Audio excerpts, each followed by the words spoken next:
Hey there. Welcome to Midnight Sleep Crime. I'm here to help you relax tonight. Before you get too cozy, take a moment to like the video and don't forget to subscribe. Let me know in the comments where you're tuning in from and what time it is for you. Story 1. When a small-town church choir disappears without a trace after rehearsal one winter night, investigators unravel a chilling conspiracy hidden within hymn books, stained glass windows, and the secrets of a pastor who knew more than he ever preached. The town of Green Hollow, tucked between rolling hills and quiet farmland, was the kind of place where people left their doors unlocked and gossiped over pie at the diner. It wasn't the sort of town where things went missing, not money, not pets, and certainly not people. That's why what happened on the night of December 12, 1998 would become one of the most haunting mysteries Green Hollow would ever know. That night, the Green Hollow Baptist Church Choir gathered for their final rehearsal before the annual Christmas service. It was tradition, an event that drew families from all over the county to sit in the pews, sip cider afterward, and remind themselves of the warmth of community during the coldest nights of winter. Inside the church, the scent of pine from freshly cut reeds hung heavy in the air. The choir members, 23 in all, were dressed in their red and gold robes, their voices filling the vaulted ceiling with the familiar rise and fall of hymns. On the piano, Margaret Riley, the choir director, tapped her fingers with precision, her sharp ear catching every wavering note. The rehearsal ended at 8:47 p.m., precisely noted because the church clock chimed as they began their last piece, a hymn titled, "Nearer, My God, to Thee." The last chord lingered longer than it should have, swelling into an echo that seemed almost unnatural.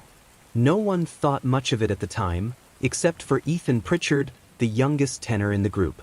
He later told investigators that the sound felt like the walls were humming, as if the church itself was singing back. But after the last note died away, silence swallowed the sanctuary. The candles flickered against the stained glass windows. The choir members gathered their sheet music, exchanged Christmas greetings, and began to file out into the bitter winter night. Except, they never made it home. The empty church. When the church custodian, Walter Hensley, arrived the following morning at 6 a.m., he noticed something odd right away. The heavy oak doors were unlocked. At first, he thought Margaret had simply forgotten in her rush to leave. But as he stepped inside, the church felt wrong. The hymnals lay scattered across the pews, robes were draped carelessly over the benches, and coffee cups still sat steaming on the folding table in the back. It looked less like the choir had left and more like they had been interrupted, vanished mid-motion. Walter walked through the halls, calling out names. Margaret? Ethan? Mrs. Caldwell? His voice echoed unanswered. Then he noticed the piano. The lid was closed, but resting on top of it was a single piece of sheet music, its corners charred as if singed by fire. It was the same hymn they had ended with the night before, "Nearer, My God, to Thee." His stomach knotted. He dialed the sheriff's office. The investigation begins. By 8:30 a.m., Sheriff Clay Danner and 2 deputies were inside the church. They moved carefully, photographing the disarray. The most chilling detail wasn't what they found, it was what they didn't. Every personal belonging, purses, jackets, car keys, was still inside. 23 coats hung neatly in the vestibule, untouched. Even the choir director's handbag, which she was never known to leave behind, sat slumped in its usual chair. Outside in the parking lot, 23 cars sat under a thin sheet of frost, untouched since the night before. It was as if the choir had rehearsed, sung their final hymn, and then evaporated into the cold December night. Witnesses in the dark. Word spread quickly through Green Hollow. By noon, families had gathered outside the church, frantic, demanding answers. Parents sobbed, clutching each other as they pointed to their loved ones' vehicles still in the lot. "I drove my mom here last night," said Rachel McCauley, a local high school student. "She called me before rehearsal started to say she'd need a ride home at 9. I came back at 9 sharp, but the parking lot was empty. I thought maybe she got a ride with someone else. But her car, it's still right there." But Rachel wasn't the only one. Multiple family members claimed they came by to pick up their loved ones shortly after rehearsal ended. Each one said the same thing. The choir had already vanished. No footprints marked the snow beyond the church steps. No signs of struggle. Just stillness. The tape recorder. In the church office, deputies discovered something odd, an old cassette tape recorder sitting on the desk. Margaret Riley often used it to record rehearsals so she could review and fine-tune the choir's performance. The tape was still inside. When they pressed play, static filled the room. Then came the sound of voices, the choir mid-song. Their voices rose beautifully, harmonizing, the piano steady beneath them. But as they reached the final verse, something strange happened. The voices faltered. There was a scraping sound, like chairs shifting suddenly across the floor. A man's voice, unidentified, could be heard muttering something indecipherable. Then all at once, the singing stopped. The last 30 seconds of the tape were silence. Sheriff Danner rewound the cassette and listened again. Each time, the hairs on his arms stood straighter. The man's voice didn't sound like anyone he knew. And in Green Hollow, Danner knew almost everyone. Theories spread. By nightfall, the entire town was alive with speculation. Some whispered that the choir had been abducted, though no vehicles had been seen coming or going that night. Others muttered darker theories, that something supernatural had happened inside the church. The most unsettling rumor came from an elderly woman named Mrs. Agatha Thorne, who had lived in Green Hollow for over 80 years. She insisted the hymn itself carried a curse. That song, she said, her thin voice trembling, was the last hymn sung at the Wexler fire of 1902. The entire congregation was trapped inside the church when it burned. They say their voices carried on long after the flames had taken them. You think it's coincidence that this choir sang it too? Most dismissed her words as nonsense. But for some, the chill of her warning lingered. The candlelight vigil. 2 nights later, the townspeople gathered outside the church for a candlelight vigil. Hundreds stood in silence, flames flickering in the icy wind, as prayers were whispered into the night. But halfway through the vigil, something happened that sent a ripple of panic through the crowd. From inside the church, faintly at first, came the sound of music. A piano. The opening notes of "Nearer, My God, to Thee." Gasps spread. The sheriff ordered deputies inside immediately, but when they flung open the church doors, the sanctuary was empty. The piano keys were still. Dust floated in the moonlight. And yet, the sound had been real. Dozens swore they'd heard it. Some claimed they even heard voices singing along. The vigil ended in chaos. Families pulled their children close. Neighbors exchanged fearful looks. Whatever had happened in Green Hollow, it wasn't over. The town on edge. By the end of the week, the FBI was called in. Missing persons of this magnitude were unheard of in a town so small. But even federal agents, with their advanced equipment and manpower, could find nothing. No fingerprints. No signs of forced entry. No dinner. Just the lingering mystery of a choir that had sung one final hymn and then stepped into oblivion. Sheriff Danner, a man not given to superstition, confided one night to his deputy that he hadn't been sleeping. He kept replaying the tape, listening for something new, something he might have missed. "I don't know what scares me more," he said quietly. "That we'll never find them, or that we will." Green Hollow would never be the same after that December night. Parents stopped letting their kids walk home after dark. The church, once the beating heart of the town, became a place avoided, its doors locked tight. But the strangest part was this. Every evening at 8:47 p.m., the exact time the choir was last heard singing, locals swore they could hear faint music drifting across town. The hymn. Always the same hymn. "Nearer, my God, to Thee." It became known as the hymn that never ended. And for investigators, it was only the beginning of a story that would drag them deeper into shadows than they ever imagined. The first flurries of the season began to fall on Blackthorn Parish just as the last notes of the choir's hymn faded into the rafters. The congregation drifted out into the cold night, their breaths visible as they exchanged quick goodbyes before hurrying to their cars. Winter had come early this year, though no one could recall snow arriving in November quite like this. Father Malachi Donovan remained in the sanctuary long after the final parishioner had left. The candles flickered, stretching tall shadows across the stone walls. Outside, the wind pressed against the stained glass with a hollow whine, as if urging him to leave. But he lingered, gazing at the altar. There was something unsettling about the silence after the music ended. The hymn that had bled through the walls the night before still rang faintly in his mind, though he knew, logically, that it should not. No choir had been scheduled. No rehearsal, no midnight service. Yet several townsfolk swore they had heard it too. A woman's voice, accompanied by a faint organ, drifting from the church just past midnight. Coincidence, Malachi muttered to himself. His voice echoed softly in the cavernous room, swallowed by stone and shadows. But even as he said it, he didn't believe it. By midnight, the snow had thickened, layering the cobblestone streets in a ghostly white. The town of Blackthorn had always looked picturesque under snow, but that night it carried a different weight, a hush that pressed against the ears, as though sound itself had frozen. A group of teenagers trudged along Prior Lane, their laughter muffled by scarves. One of them, Lydia Harrow, slowed as they passed the church. Her friends didn't notice right away, but she had stopped, transfixed by the dark silhouette of the steeple against the storm. Lydia, one of the boys called, turning back. She lifted a gloved hand, pointing toward the glowing stained glass window. The others followed her gaze. There was again music.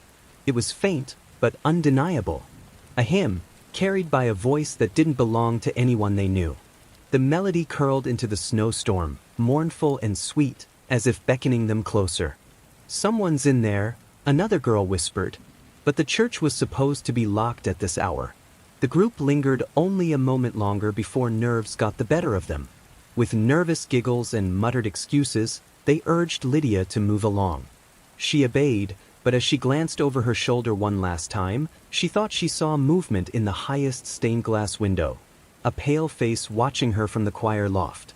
The next morning, Father Malachi was roused by frantic knocking at the rectory door. When he opened it, he found Sheriff Callahan, red-faced and dusted with snow. "Father, I need you down at the church. Now." Malachi threw on his heavy coat and followed. The sheriff led him to the side entrance, where a deputy stood guard. The lock was unbroken, yet the heavy wooden door had been left ajar. Inside, the sanctuary was colder than usual, the chill hanging unnaturally in the air. A fine dusting of snow had crept across the stone floor, though the windows were intact. Malachi's breath fogged in front of him as he followed the sheriff's flashlight beam up the central aisle. Then he saw it. The altar, pristine just hours earlier, was dusted with ash. Not ordinary ash, but something fine and gray, spread deliberately across the cloth in the shape of a cross. And on the steps below it, written in what looked like soot, were the words, "Sing with US." Malachi's stomach tightened.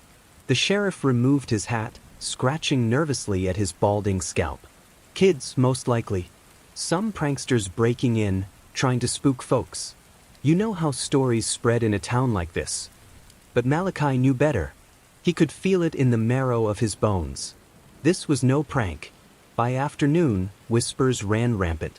Shopkeepers spoke of hearing faint organ notes on the wind. An elderly woman claimed she saw candlelight flickering in the bell tower just before dawn. Children dared one another to run past the churchyard fence after dark. The snow continued to fall, blanketing the parish in a silence that felt watchful. That evening, Malachi returned to the sanctuary alone. He knelt before the altar, brushing the last of the ashes into a basin of water, his fingers trembling. He muttered prayers under his breath, words of cleansing, of protection. Yet even as he spoke them, a shiver ran through him, as if someone stood just behind him, leaning close enough to listen. He turned sharply. The church was empty, or so it seemed. A faint creak came from above, the kind made by wooden boards under shifting weight.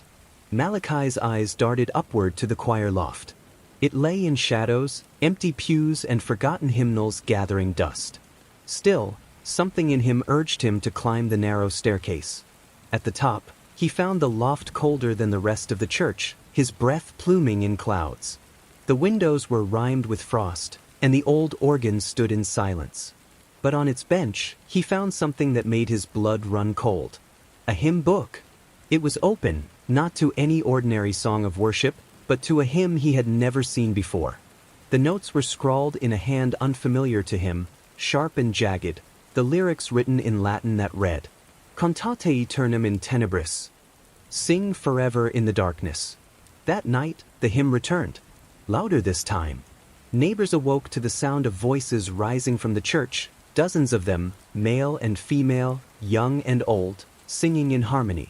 The organ roared beneath them, filling the winter night with a sound so powerful it rattled windows.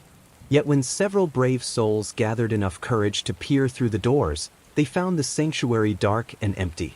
The hymn cut off the moment they touched the handle, as if the very act of intrusion had silenced it. The snow fell harder, smothering the town in white. On the third night of snowfall, tragedy struck. Lydia Harrow, the same girl who had lingered by the church with her friends, never returned home from her shift at the diner. Her coat was later found hanging on a hook near the back entrance, but she herself had vanished into the storm. By morning, a search party scoured the streets. Her footprints were found in the snow, leading toward Blackthorn Parish. They ended at the church steps. Father Malachi, pale and weary, stood by as the sheriff's men searched the building top to bottom. Nothing. No sign of Lydia. No broken locks, no forced doors. She had simply disappeared. But Malachi noticed something the others did not. On the organ bench in the choir loft, the hymn book had been turned to a new page. The lyrics now bore a name written in the margin, smudged but legible. Lydia Harrow. That night, the hymn began again, but it was different. Among the voices, Malachi swore he heard a new one, higher, trembling, pleading. Lydia. She was singing with them. The storm outside intensified, the snow piling higher against the churchyard fence. Each flake seemed to fall in time with the dreadful hymn, as though the storm itself were keeping rhythm. Malachi locked himself inside the rectory, clutching his Bible as the voices rose and fell. But no scripture could blot out what he heard that night, nor the truth pressing against his mind. The hymn was not simply returning. It was growing, and now it had claimed its first soul. By dawn, the storm had buried Blackthorn Parish beneath a suffocating white stillness. The only evidence of movement was a single set of footprints leading to the church. No one dared follow them. Not yet. For those who had listened closely during the midnight snowfall swore they knew the fate of anyone who stepped inside. The hymn would take them too, and the snow would cover the rest. The first time the bells rang in Blackthorn without human hands to ring them was on a frigid Thursday night in February. The town had been frozen in silence, snow blanketing the narrow streets, muffling the crunch of boots and wheels of carriages, when the first sound pealed out. It was not the deep, steady clang of a church call to worship, nor the measured toll of a funeral procession. Instead, it was discordant, shrill, fractured notes tumbling one after the other, as though the bells had been struck by something wild and invisible. The sound carried over the rooftops, echoed against the frozen river, and sent flocks of birds scattering in the night sky. Father Alden Thorne, keeper of the Blackthorn Parish, was the first to hear it clearly. He had been in the rectory, seated at his desk, hands folded in prayer after a long day of consoling townsfolk still grieving from the strange events surrounding the hymns. The candle beside him guttered with the vibration of the sound. "The bells," he whispered, rising to his feet, heart pounding against his ribs. He stumbled out into the snow-covered street in his slippers and robe, looking toward the great stone church at the end of the lane. The bell tower, ancient, carved with gargoyle faces that had weathered centuries of storms, loomed in the pale moonlight. But no lantern glowed in the belfry. No bell ringer had been summoned. And yet, the tower shook with sound. By the time Father Thorne reached the front steps of the church, a crowd had already gathered. Dozens of townsfolk in coats and cloaks huddled together, their breath fogging in the night air, faces upturned in fear and awe. "Who's ringing them?" Mrs. Calloway, the baker's wife, cried out. "There's no one there," a man shouted back. The bells shifted tone then, moving from chaotic clangs into something deliberate. A sequence. 3 slow tolls. Silence. 3 more. Silence. The rhythm became undeniable. "They're spelling something," whispered Father Thorne, his voice shaking. A hush fell over the crowd as the bells began again, this time in 4 sharp rings. Some crossed themselves. Others pressed hands to ears, unable to bear the metallic screech as it bounced through their skulls. Finally, after nearly 15 minutes, the bells stopped. The silence that followed was almost worse. But Blackthorn would not remain quiet for long. The next morning, the snow revealed what the bells had announced. On the steps of the church, half buried in frost, lay a body. It was Marcus Bellamy, the young blacksmith's apprentice. His face was pale, frozen stiff, his hands raw and bloodied as though he had clawed something in his final moments. Around his neck was a twisted rope burn, a grotesque mark against the whiteness of the snow. The townsfolk recoiled in horror. Many muttered that the bells had summoned his soul. Others whispered something worse, that the bells had chosen him. Father Thorn knelt over the body, murmuring a prayer, but his eyes kept darting upward to the bell tower, looming silent once again. Detective Nathaniel Cross arrived later that day, called in from the nearby city at the insistence of the mayor. He was a man with sharp eyes and a sharper jawline, his long black coat dusted with snow as he walked through the gathering crowd. "Keep them back," he ordered the constable, before crouching beside Marcus's corpse. "What happened here?" he asked Father Thorn, his voice low, clipped. "The bells," Thorn replied, his hands trembling as he rung them. "They rang last night, without anyone there to pull them. They tolled for Marcus. And in the morning, this." Cross raised an eyebrow but said nothing, his gaze shifting from the rope burn to the church itself. "You're saying the bells predicted this?" he asked finally. "Not predicted. Declared," Thorn whispered, his throat dry. Cross straightened, snow crunching beneath his boots. "Or someone killed the boy and used the bells to cover it." The priest wanted to argue, but he faltered.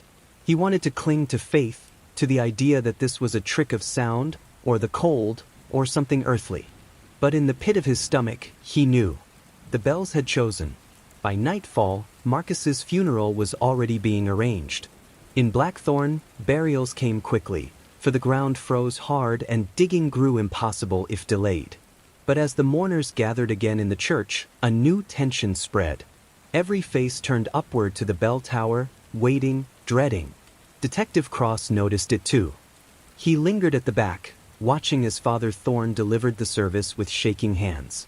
Every word of prayer was accompanied by glances toward the ceiling, toward the heavy silence where the bells loomed. When the coffin was lowered into the earth, Cross stayed behind, circling the church grounds. He craned his neck to peer up at the tower, its wooden beams black against the pale sky. Finally, he muttered under his breath, "Let's see who really rings you." That night, Detective Cross kept vigil inside the church. He stationed himself in the nave, coat pulled tight, lantern at his side, revolver holstered beneath. The snow outside muffled the world, leaving only his heartbeat and the faint creaks of the old wood. Hours passed. Midnight came. Then 1 o'clock. Silence stretched, heavy and suffocating. And then, at exactly 2, the bells began again. Cross sprang to his feet, lantern lifted high. The sound was deafening inside the church, reverberating through the stones until the floor seemed to shake. He bolted toward the bell tower's spiral staircase, taking the steps 2 at a time. The air grew colder as he climbed, his breath clouding. The bells above pounded, rattling the walls. But when he reached the top, there was no one. The ropes dangled limp, swaying gently as if touched by invisible hands. The bells swung wildly, their massive iron tongues slamming again and again. Yet no human form was there to move them. Cross staggered back, gripping the wall, his rational mind rebelling against what his eyes saw. He had solved murders, robberies, betrayals, but never this. Then, as suddenly as it had begun, the ringing stopped. The silence afterward felt alive, pressing in against him, as if the church itself were holding its breath. And from the shadows of the belfry, faint as a whisper, came a voice. Next. Cross spun, lantern swinging, but the tower was empty.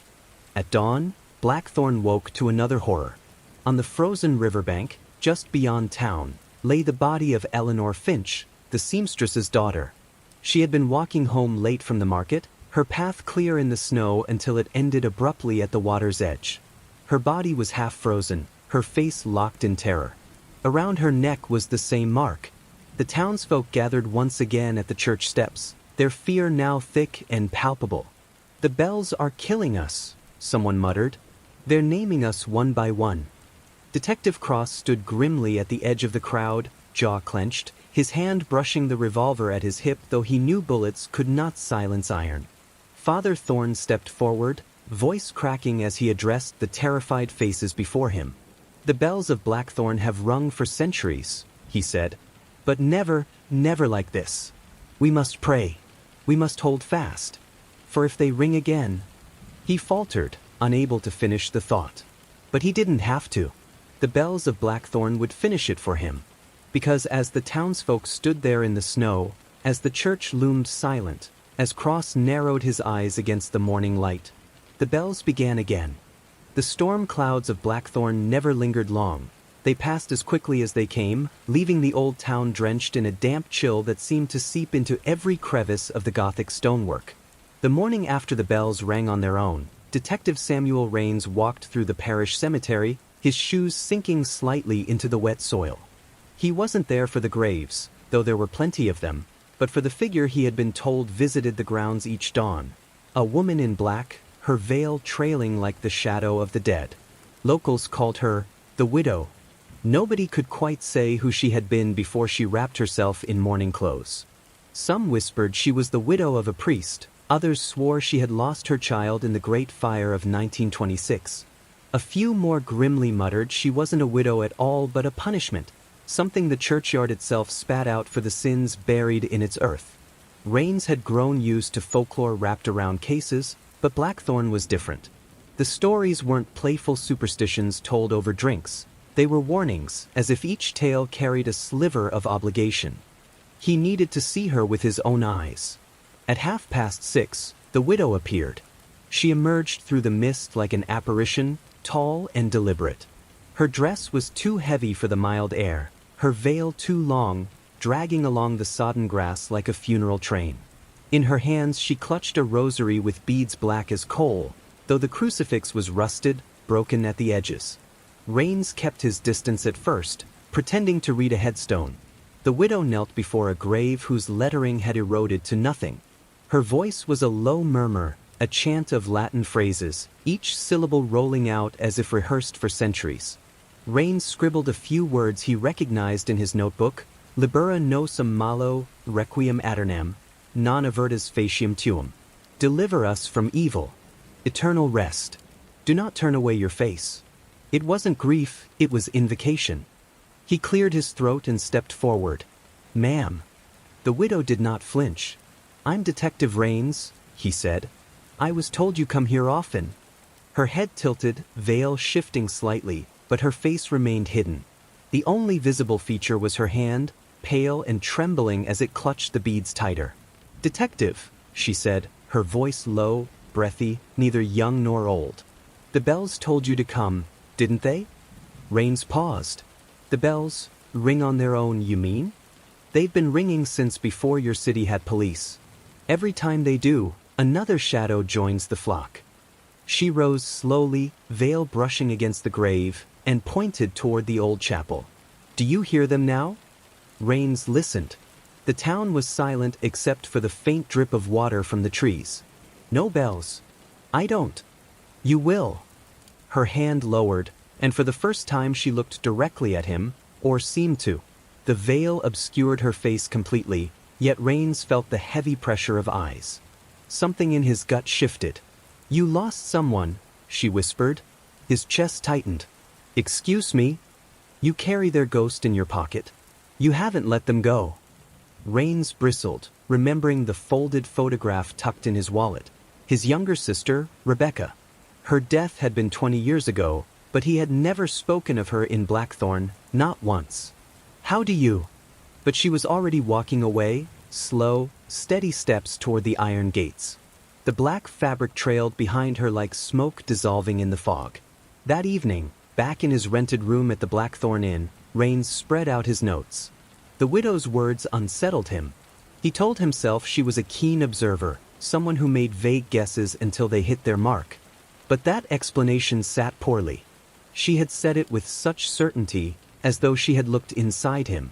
He poured himself coffee and replayed the last week. the hymn that had no end, sung by a congregation that vanished when the church doors opened. Snow falling at midnight despite the season, a flurry that disappeared when the bells tolled. The bells of Blackthorn themselves, ringing without hands. And now the widow, speaking of ghosts carried in pockets. Each piece was connected, though he couldn't yet see how. The next morning, Rains sought out Father Merrick, the parish priest. He found him in the rectory garden, trimming roses despite the wet ground.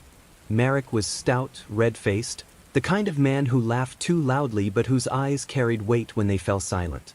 "You've seen her," Merrick said without preamble. "The widow?" Rains asked. Merrick nodded. "She has no name anymore. At least, none she claims.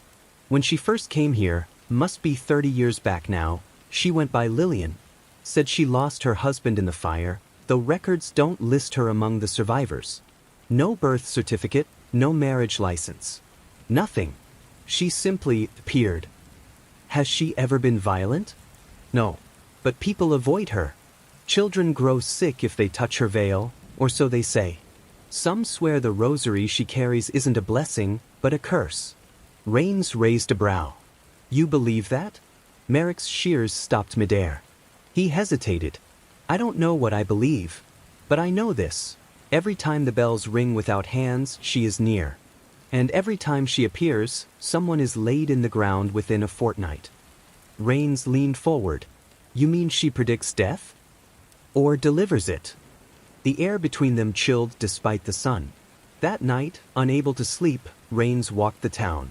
The gas lamps flickered along the cobblestone streets, their light too dim to push away the mist rolling in from the river. He heard footsteps behind him, soft, measured. He turned sharply. No one. When he reached the chapel, he froze. The widow was standing at the gate, her veil fluttering in the night wind though no breeze touched him. Her head tilted again, watching him in stillness. "What do you want from me?" Rains called. Her voice carried across the courtyard without effort. "Not from you. From what follows you." "What follows me?" She raised her hand and pointed, not at him, but at the ground behind him. He turned swiftly, his heart stuttering. For an instant, just an instant, he saw a figure, a girl's outline, hair in loose braids, eyes wide as if caught between fear and longing. Rebecca. Then she was gone. When he looked back, the widow had vanished too. Rains stumbled back to his room, shaken. He poured whiskey into his coffee cup, his hands trembling. He hadn't seen his sister in 2 decades, not since the accident. And yet, in that fleeting glimpse, he was sure it was her. The widow knew. She had brought her forth. Or worse, something else had worn Rebecca's shape to get closer to him. He opened his notebook and wrote a single line. The widow's veil hides the dead, but also reveals them.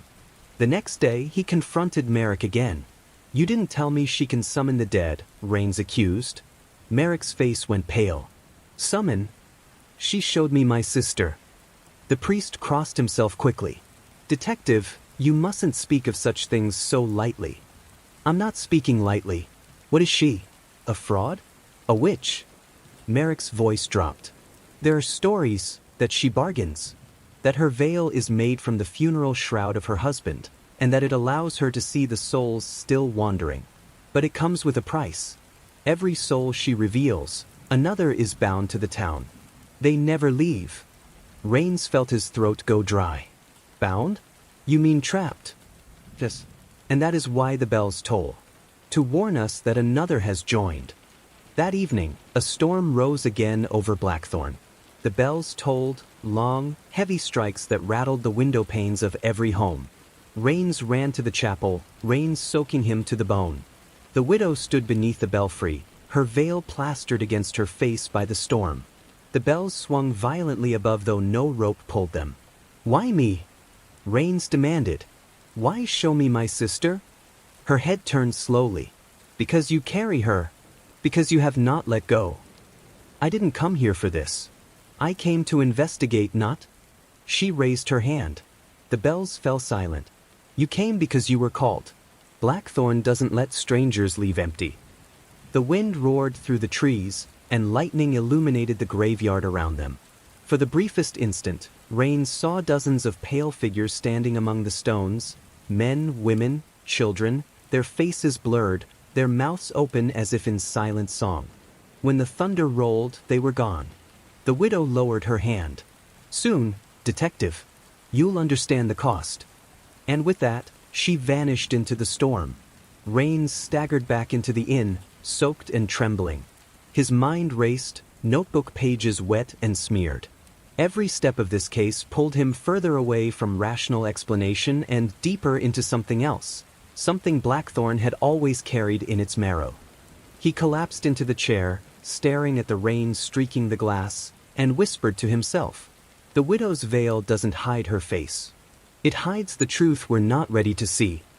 And in the distance, faint but steady, he thought he heard the bells again. The winter storm had eased into a quiet drizzle by the time Detective Samuel Reeves made his way back into Blackthorn. The snow had turned into slush, blanketing the cobbled streets in gray, the church spires rising through the mist like skeletal fingers scratching the heavens. The investigation had hit dead ends before, but now, everything seemed to orbit around one strange, undeniable truth. The church wasn't just a place of prayer. It was a vault, a theater, and a graveyard of secrets. And now, Reeves had in his possession something that could either solve the mystery or drown him in it. A ledger, bound in cracked leather and scorched around the edges, smelling faintly of soot and mildew. A ledger that shouldn't exist. The discovery came almost by accident. Earlier that evening, Father Whitlock, who seemed more specter than man, had left his study unattended when Reeves pressed harder about the missing congregants. Reeves, driven by equal parts suspicion and desperation, had quietly slipped into the priest's private quarters. The room itself was austere. A wooden desk, stacks of yellowing papers, a crucifix nailed above the bed. But it was behind the bed, beneath a false plank, that Reeves uncovered the ledger. It wasn't just a church record. It wasn't hymns, donations, or confessions. The names listed inside weren't living parishioners. They were the dead. Each entry carried a name, a date, a cause of death, or at least the supposed cause, and a strange Latin phrase scrawled beside it, words that reeked of ritual rather than scripture. The very first name chilled him. Eleanor Graves, 1892, drowned in baptismal font, sanguinem pro vocem. Reeves remembered the whispers about Eleanor, a choir girl who vanished during Mass decades ago. No one ever found her body. Yet here she was, logged in neat, deliberate handwriting, her death noted as if it had been expected, even planned. The further he read, the more disturbing it became. The ledger stretched on, cataloging names across decades. Each line carried the name of someone who had disappeared from Blackthorn. Townsfolk who were never buried, whose families never received closure. The most recent entry was only 2 weeks old. Thomas Whitlock, 1947, asphyxiation, mortem canet campana. Reeves froze. Whitlock, the surname of the current priest. The ledger wasn't just some ancient relic. It was being updated. Actively. The voice in the ledger. The church bells tolled at midnight as Reeves sat alone in his boarding room, the ledger spread before him. The ink seemed to shimmer faintly in the candlelight, as though alive. He ran his hand over the names, the strange Latin phrases burning in his thoughts. What struck him most was the pattern. Every decade, without fail, the deaths rose sharply, clustered together.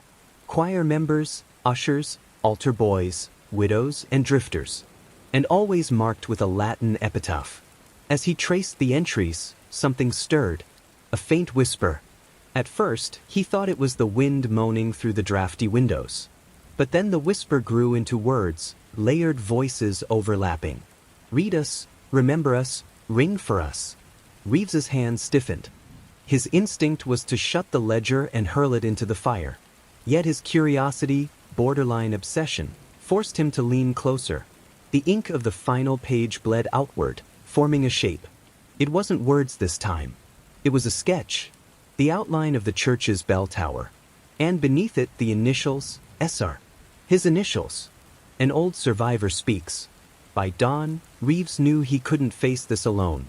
He needed someone who had lived through the church's shadows. Someone who had looked into the abyss and survived. That someone was Margaret Hensley, an elderly woman confined to a rocking chair in her home at the edge of town. Margaret had always been regarded as a half-mad widow. She muttered hymns under her breath even while buying bread, and children whispered that she could see ghosts. But Margaret had once been a choir girl, one of the few who survived the hymn massacre of 1901, when half the church choir vanished without a trace during a late-night rehearsal. When Reeves placed the ledger before her, her clouded eyes widened and her lips trembled. "I told them," she whispered, her voice hoarse but steady. "I told them the book keeps count. It never closes. Never." Reeves leaned in. "What do you mean, keeps count?" Her bony fingers tapped the leather binding. "The bells call the names. Always the bells. Every death feeds the hymn. Every soul adds another verse. The priest just keeps the record. That's all he ever is, the keeper of the dead song." "The priest is writing this?" Reeves asked. Margaret's eyes darkened. "No, detective. The priest is made to write it. Same as his father and his father before him. It's the church itself. The stones. The bells. They demand it." Father Whitlock confronted. Armed with the ledger and Margaret's haunting words, Reeves returned to confront Father Whitlock. The priest sat in his pew, cloaked in black, his eyes red as though he hadn't slept in days. When Reeves laid the ledger on the altar, Whitlock did not flinch. "You've read it," the priest said softly. Reeves's jaw tightened. "You've been documenting every death this town has hidden. But who are you protecting?" Whitlock chuckled bitterly. "You think I protect anyone? No, detective. I record. That is all. The church demands a witness." "Then why is your brother's name here? Thomas Whitlock, your own blood?" For the first time, Whitlock's mask cracked. His lips trembled, and his voice fell to a whisper. "He rang the bell when he wasn't chosen. The hymn took him. I only wrote what the bells already sang." Reeves felt bile rise in his throat. "You're telling me these bells kill people?" Whitlock's gaze lifted to the stained glass window, the figure of the weeping Madonna etched in light. "Not kill, detective. Every soul is a note. Without them, the hymn falters. Blackthorn would wither. The dead keep the town alive." The midnight experiment. That night, Reeves decided to test Whitlock's claims. If the bells truly claimed lives, then proof could be found. He stationed himself outside the church at the 11th hour, the ledger in hand. Midnight came, and the bell tower loomed above him, silent against the mist. He waited, his breath clouding in the chill. The first strike of midnight. The sound rattled his bones, reverberating not just in the air but deep inside his chest. He flipped open the ledger, desperate to see if anything happened. The page turned on its own. A blank line filled itself in slowly, as if an invisible hand were writing.